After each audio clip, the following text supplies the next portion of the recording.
नमस्कार। सरोकार टेलिभिजनको कार्यक्रम सरोकार विशेषमा यहाँहरूलाई स्वागत छ। म दिलीप थापा मगर।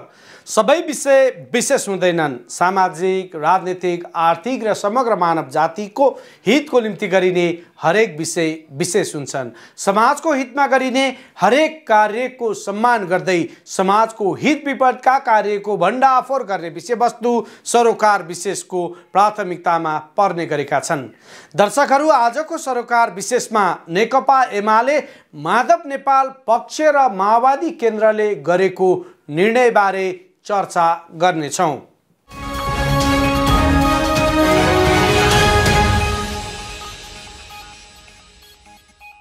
एमाले नेता माधव कुमार नेपाल पक्षको स्थायी कमिटी सदस्यहरूको बैठकले एमाले पार्टी एकतामा जोड दिएको छ। काठमाडौँको बुद्धनगरमा बसेको बैठकमा भएको छलफलमा पार्टी एकतामा जोड दिएको स्थायी समिति सदस्य रघुजी पन्तको भनाइ छ। एकता प्रक्रिया अगाडि बढाउनुपर्छ र एकतामा जोड दिनुपर्छ भन्ने बैठकमा सहभागी सबैको भनाइरहेको उनको तर्क छ। यता नेकपा माओवादी केन्द्रले शेरबहादुर देउवा नेतृत्वको सरकार सफल बनाउन गठबन्धन बीच साझा नीति तथा कार्यक्रम आवश्यक भएकाले छिट्टै कार्यक्रम बनाउने निर्णय गरेको छ। साझा कार्यक्रम गठबन्धनले बनाउने र सोही अनुसार सरकार सञ्चालन गर्ने माओवादीले निर्णय गरेको प्रवक्ता नारायण काजी श्रेष्ठको भनाइ छ।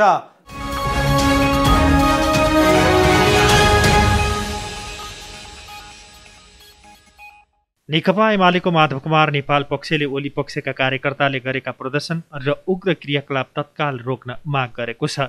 नेपाल पक्षको बुधबार बसेको स्थायी कमिटीको बैठकले एकता प्रक्रिया चलिरहेको अवस्थामा वरिष्ठ नेता माधव कुमार नेपाललाई भौतिक कारबाहीको धम्की दिने, चर्का नाराबाजी गर्ने, पुतला दहन गर्ने लगायतका गैर राजनीतिक क्रियाकलाप आपत्तिजनक भएको निष्कर्ष निकालेको हो। आफ्नै पार्टीका नेताहरूलाई धम्की दिने, शेरबहादुर देउपालाई विश्वासको मत दिने सांसदलाई आतंकित पार्ने लगायतका गतिविधि हुनु दुःखद भएको भन्दै तत्काल बन्द गराउन अध्यक्ष ओलीको ध्यानाकर्षण गराएको नेता रघुजी पन्तको भनाइ छ। र छलफलमा सबैको जोड एकतामा रह्यो र एकता प्रक्रियालाई राम्ररी अगाडि बढाउनुपर्छ र एकता प्रक्रियालाई जोड दिनुपर्छ भन्ने कुरामा हामी सबैको सहमति रह्यो र बैठकले त्यो सहमतिपछि एउटा प्रस्ताव पनि पारित गर्यो। त्यो प्रस्ताव म पढेर सुनाउँछु। एकता वार्ता चलिरहेको र 10 बुँदे सहमति बुझाएको अवस्थामा स्पष्टीकरण सोध्ने र वरिष्ठ नेता माधव कुमार नेपाल विरुद्ध नारा जुलुस गर्ने एवं पुतला जलाउने साथै संविधान र सर्वोच्च अदालतको फैसला अनुरूप आफ्नो विवेक प्रयोग गरेर विश्वासको मत दिने सांसदहरूलाई आतंकित पार्ने र उनीहरू विरुद्ध उत्तेजक गतिविधि र नाराबाजी गर्ने काम तत्काल रोकिनुपर्छ। यस्ता गलत र उत्तेजक कार्य विरुद्ध खेद व्यक्त गर्दै यस्ता गतिविधिलाई तत्काल रोकेर पार्टी एकताको कामलाई गम्भीरताका साथ अघि बढाउन यो बैठक पार्टी अध्यक्ष कमिटीको ध्यानाकर्षण गर्दछ। पार्टी एकताका लागि दुवै पक्षका नेताहरूले बनाएको 10 बुँदे प्रस्तावलाई ओली पक्षको केन्द्रीय कमिटीले समेत अनुमोदन गरिसकेको अवस्थामा फेरि स्पष्टीकरण सोध्नु र कारबाहीको धम्की दिनु एकता भङ्ग गर्ने मनसाय भएको पनि पन्तको भनाइ छ। होइन, अब स्पष्टीकरण त यो सोध्नुपर्ने विषय नै होइन। जब एकता वार्ता चलिरहेको छ, उहाँले 10 बुँदेलाई हामीले केन्द्रीय कमिटीबाट स्वीकार गऱ्यौँ भनेर उहाँले भनिसकेको अवस्थामा फेरि यो स्पष्टीकरण सोध्नु भनेको यो एकता प्रक्रियामा यो भाँजो हाल्ने काम हो। यस्तो गरिनु हुँदैन र यो कुनै पनि प्रकारको उत्तेजक काम कारबाहीले र एकतालाई असर पुर्याउने, एकतामा नराम्रो प्रभाव पार्ने काम कतैबाट पनि हुनु हुँदैन भन्ने हाम्रो मान्यता हो। होइन, त्यस्तो स्पष्टीकरण सोध्नुको अर्थै छैन। जहाँ चाहिँ अदालतको फैसलाले प्रष्ट रूपमा 76(5) को निर्णय गर्ने अवस्थामा सांसदहरूलाई विवेक प्रयोग गर्ने अधिकार दिइसकेपछि त्यसरी त्यही विषयलाई चाहिँ आधार बनाएर अरू अनि न्यू झिकेर स्पष्टीकरण सोध्नु त राम्रो कुरा भएन नि, अदालतको फैसला अनुरूप भएन नि। आइतबार नेता नेपालसहित 22 सांसदले फ्लोर क्रस गर्दै प्रधानमन्त्री शेरबहादुर देउवालाई मत दिएपछि नेता नेपाल समूहका स्थायी कमिटी सदस्यहरूको पहिलो बैठक बुधबार बसेको थियो। बैठकमा उपाध्यक्ष भीम रावल भने अनुपस्थित थिए। नेता गोकर्ण विष्टले स्थायी कमिटीको अनौपचारिक बैठक बसेको बताए। नेकपा एमाले भित्र देखा परेको असहज परिस्थिति र परिवर्तित राजनीतिक सन्दर्भमा स्थायी कमिटीका हामी केही सदस्यहरूले अनौपचारिक छलफल गऱ्यौँ। कार्यदलले तयार पारेको 10 बुँदे सहमतिका आधारमा कसरी एकतालाई सम्पन्न गर्ने भन्ने सन्दर्भमा हाम्रो छलफल केन्द्रित रह्यो। हामी एकतालाई प्राथमिकता दिँदै पार्टी पङ्क्तिलाई यसतर्फ उन्मुख गर्ने गरी क्रियाशील छौँ निरन्तर। यस्तो अवस्थामा सर्वोच्च अदालतको फैसला बमोजिम संविधानको धारा 76 को 5 लाई प्रयोग गर्ने सन्दर्भमा जे सर्वोच्चले फैसला गरेको छ त्यसबाट प्राप्त अधिकारलाई प्रयोग गरेको सन्दर्भमा 22 जना मान्य सदस्यहरूमाथि जुन ढङ्गले स्पष्टीकरण सोध्ने काम गरिएको छ यसले एकताको वातावरणलाई धमिलाउने काम गर्छ। यसकारण एकताको जुन एउटा सम्भावना वातावरण देखा परिरहेको छ यो वातावरणलाई कमजोर बनाउने, यसलाई बिथोल्ने, यसलाई धमिलाउने काम फेरि पनि कतैबाट पनि हुनु यो शोभनीय हुन सक्दैन। पार्टीलाई एकताबद्ध गर्ने सन्दर्भमा यसले सहयोग पुर्याउँदैन।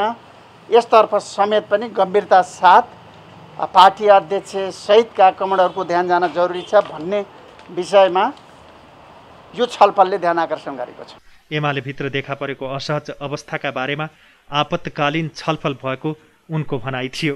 विष्टले कार्यदलले तयार गरेको सहमतिलाई कसरी अगाडि बढाउने भन्ने विषयमा नै छलफल केन्द्रित रहेको जानकारी दिए। आफूहरू एकताका लागि क्रियाशील रहेको तर सर्वोच्चको फैसला विरुद्ध 22 जना सांसदमाथि स्पष्टीकरण सोधिएको उनको तर्क छ। जे प्रक्रियाहरू देखा परे स्पष्टीकरणको नाममा यसले पार्टी एकताको सम्भावनालाई, त्यो वातावरणलाई बिथल्ने काम गर्छ र एकता चाहने जो कसैले पनि यस प्रकारका प्रयत्नहरूलाई अगाडि लाने कुरा यी स्वाभाविक हुँदैनन्। अहिले पार्टीभित्र सङ्कट छ, स्वाभाविक रूपमा समस्याहरू देखा परेका छन्। यस्तो अवस्थामा अलि ठन्डा ढङ्गले, राजनीतिक हिसाबले, सुझुवपूर्ण ढङ्गले र पार्टीको दूरगामी एकतालाई अनुकूल प्रभाव पार्ने खालका अभिव्यक्तिहरू, व्यवहारहरू र कामहरू गर्ने कुराले नै पार्टीलाई एकजुट बनाउन सकिन्छ। यसको लागि सबै त्यही ढङ्गले जिम्मेवार हुन जरुरी छ भन्ने सन्दर्भ यहाँ धेरै कमडाहरूले उठाउनु भएको छ। होला केही साथीहरूलाई पार्टी विभाजनमै भविष्य देख्ने, सपना देख्ने खालको अवस्था पनि होला, वा कतिपय व्यक्तिहरूलाई विभाजन गर्नुपर्ने त्यो अनिवार्यता पनि होला। तर नेकपा एमालेको सिङ्गो पार्टी पङ्क्ति पार्टीको एकता चाहन्छ, पार्टीमा देखा परेका समस्याहरूको समाधान चाहन्छ। यो पार्टीलाई एउटा सबल र सशक्त पार्टीको रूपमा राष्ट्र र जनताको हित गर्ने एउटा तागतसहितको पार्टीको रूपमा देख्न चाहन्छ सिङ्गो देशले। यसकारण त्यो आम नेपाली नागरिकहरूको, आम नेपाली दाजुभाइ दिदीबहिनीहरूको पार्टी पङ्क्तिको यो चाहनालाई पुरा गर्नको लागि हामीले कुनै पनि प्रकारको कसरत बाँकी राख्दैनौँ। जो विभाजनमै आफ्नो भविष्य देखिरहनु भएको छ, स्वाभाविक रूपमा त्यो प्रकारको स्थिति कहीँ पनि नेता कार्यकर्ताहरूमा त्यस्तो प्रकारको मनोविज्ञान देखा नपरोस् भन्ने सन्दर्भमा हामीले गम्भीरता साथ ध्यान दिन जरुरी छ। म फेरि पनि अपेक्षा राख्न चाहन्छु, म आशा राखिरहेको छु कि नेकपा एमालेको विभाजनको चाहना कहीँ कतै पार्टी पङ्क्तिमा देखा पर्ने छैन र यस बीचमा देखा परेका एकले अर्कोलाई लगाएका आरोपहरू, अन्तर्विरोधहरू, कतिपय गतिविधिहरूले जुन प्रकारले अविश्वास देखा परेको छ, जुन प्रकारले पार्टीभित्र सङ्कट पैदा भएको छ, यसलाई हामीले अत्यन्त ठन्डा दिमागले, अत्यन्त संयमताका साथ, शालीनताका साथ, जिम्मेवारीताका साथ समाधान गर्न चाहन्छौँ। संयमता, शालीनता, जिम्मेवारपूर्ण भूमिका र मुलुकको दूरगामी भविष्यप्रतिको जवाबदेहिताले नै हामीलाई एक ठाउँमा ल्याउँछ। यसको लागि हामी अहिले पनि गम्भीर छौँ, हामी थाकेका छैनौँ। म पत्रकार साथीहरू मार्फत भन्न चाहन्छु कि एकताको लागि प्रयत्न गर्ने हामी माथि जुनसुकै प्रकारका शब्दावली सहित आरोप लगाए पनि आजको आवश्यकता पार्टीको एकता हो। आजको आवश्यकता सबल नेकपा एमाले निर्माण गर्ने कुरा हो। यसको लागि हामी फेरि पनि निरन्तर अगाडि बढ्छौँ र पार्टीलाई एकजुट बनाइ छाड्छौँ। त्यसैगरी नेकपा माओवादी केन्द्रले शेरबहादुर देउबा नेतृत्वको सरकार सफल बनाउन गठबन्धनबीच साझा नीति तथा कार्यक्रम आवश्यक भएकाले छिट्टै त्यस्तो कार्यक्रम बनाउने भएको छ। साझा कार्यक्रम गठबन्धनले बनाउने र सोही अनुसार सरकार सञ्चालन गर्ने माओवादीले निर्णय गरेको हो। बुधबार बसेको केन्द्रको स्थायी कमिटी बैठकले केपी शर्मा ओलीको प्रतिगामी कदम असफल पार्न सहयोग गर्ने सबैलाई धन्यवाद दिँदै गठबन्धनको सरकारलाई सफल बनाउन साझा नीति तथा कार्यक्रम वा न्यूनतम साझा प्रतिबद्धता आवश्यक भएको ठहर गर्दै त्यस्ता कार्यक्रम तय गर्न कार्यदललाई निर्देशन दिएको नेता नारायण काजी श्रेष्ठले जानकारी दिए। संविधान र लोकतन्त्रको पक्षमा प्रतिगमन विरोधी सङ्घर्षलाई सफलतापूर्वक पुरा गरेपछि प्रधानमन्त्री शेरबहादुर देउबाको नेतृत्वमा सरकार गठनको काम सम्पन्न भएको छ र विश्वासको मत पनि प्राप्त गरेको छ। विश्वासको मत दिनुहुने सबै राजनीतिक पार्टी र माननीय सांसदहरूलाई पार्टीको तर्फबाट पनि धन्यवाद व्यक्त गर्ने काम भएको छ। तर मुख्य कुरा हामीले प्रतिगमन विरोधी सङ्घर्ष गर्दा प्रतिगामी कदमलाई असफल पार्नुको अतिरिक्त असंवैधानिक, अलोकतान्त्रिक, स्वेच्छाचारी, व्यक्तिवादी, असहिष्णु, निरङ्कुश र भ्रष्ट प्रवृत्तिको विरुद्धको सङ्घर्षको रूपमा त्यसलाई प्रस्तुत गरेका थियौँ। त्यसैले आजको बैठकले अबको हाम्रो गठबन्धन र मुख्यतः सरकारका नीति, योजना, काम कारबाही, व्यवहार, आचरण पहिला हामीले जुन कुराका विरुद्ध सङ्घर्षमा आफूलाई प्रस्तुत गरेका थियौँ र जसरी आफू प्रस्तुत हुन्छौँ भनेर जनतालाई प्रतिबद्धता व्यक्त गरेका थियौँ त्यसमा नै दृढतापूर्वक अगाडि बढ्नुपर्छ। हामीमा हिजो जुन प्रवृत्तिको विरुद्ध सङ्घर्ष गऱ्यौँ त्यो कुनै पनि ढङ्गबाट अब देखिनु हुँदैन, पुनरावृत्ति हुनु हुँदैन। त्यसमा जोड गर्ने भनेर आज चाहिँ हाम्रो पार्टीले त्यसमा जोड दिएको छ। उनले गठबन्धनको सरकार हिजोको सरकार जस्तो हुनु नहुने भन्दै हिजो जुन प्रवृत्तिका विरुद्ध सङ्घर्ष गरेको हो त्यस कुरामा सतर्क र सचेत रहनुपर्नेमा बैठकले जोड दिएको पनि बताए। सरकार जो गठबन्धनको सरकार छ त्यो गठबन्धनको सरकारलाई न्यूनतम साझा कार्यक्रम वा साझा प्रतिबद्धताहरू मार्फत अगाडि बढाउनु पर्ने भएकोले छिटोभन्दा छिटो गठबन्धनका पार्टीहरू सम्मिलित भएर एउटा सिएमपी वा न्यूनतम साझा कार्यक्रम वा हाम्रा साझा प्राथमिकताका कार्यक्रमहरू र प्रतिबद्धताहरू तुरुन्तै तय गर्न पार्टीले आह्वान गरेको छ र त्यसै अनुसार कार्यदलका साथीहरूलाई निर्देशन दिइएको छ।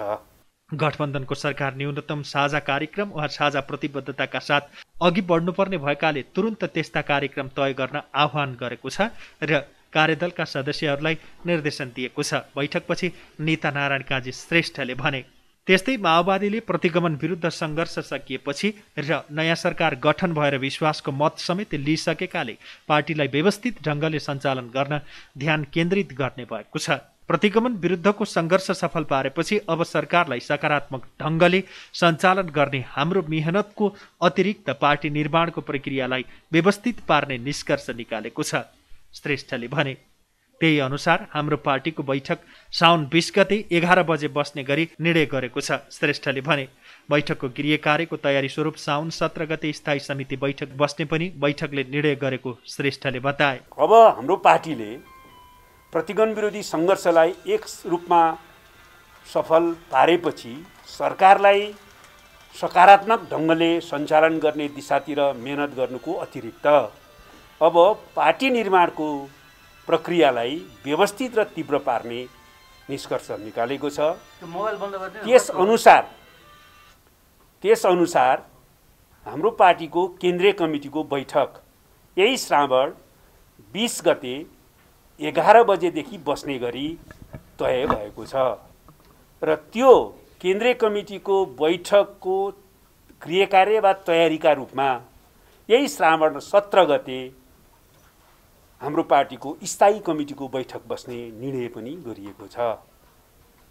साथै पार्टीले हाम्रो पार्टी नेपाल कम्युनिस्ट पार्टीका संस्थापक सदस्य र हाम्रो पार्टी नेपाल कम्युनिस्ट पार्टी माओवादी केन्द्रमा अन्तिम समयसम्म नेतृत्व गरिरहनु भएका कमरेड नरबहादुर कर्माचार्यको स्मृति दिवस यही श्रावण 9 गते पर्ने भएकोले त्यो श्रावण 9 गतेको स्मृति दिवस पार्टी केन्द्रीय कार्यालयको तर्फबाट बिहान 9 बजे यही पेरिस डाँडा केन्द्रीय कार्यालयमा कार्यक्रमको आयोजना गरी सम्पन्न गर्ने र देशभरिका जिल्ला पार्टीहरूलाई पनि यस श्रद्धाञ्जली कार्यक्रम आयोजना गर्न निर्देशन दिने निर्णय पनि गरियो। सरकारमा जाने विषयमा बुधबारको बैठकमा कुनै छलफल नभएको माओवादी केन्द्रले जनाएको छ।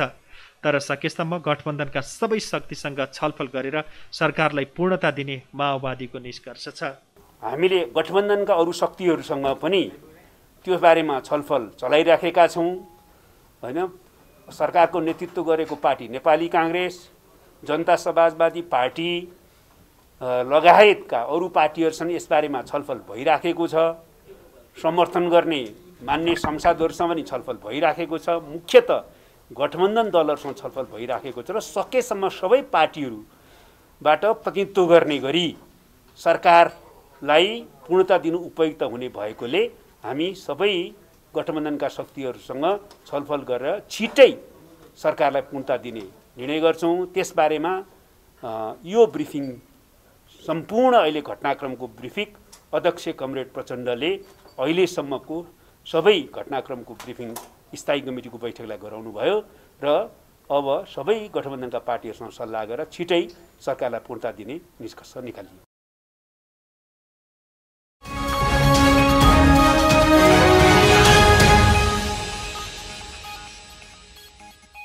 दर्शकहरू, आज हामीले सरोकार विशेषमा नेकपा एमाले माधव नेपाल पक्ष र माओवादी केन्द्रले गरेको निर्णयबारे तयार पारिएको सरोकार विशेष प्रस्तुत गर्यौं।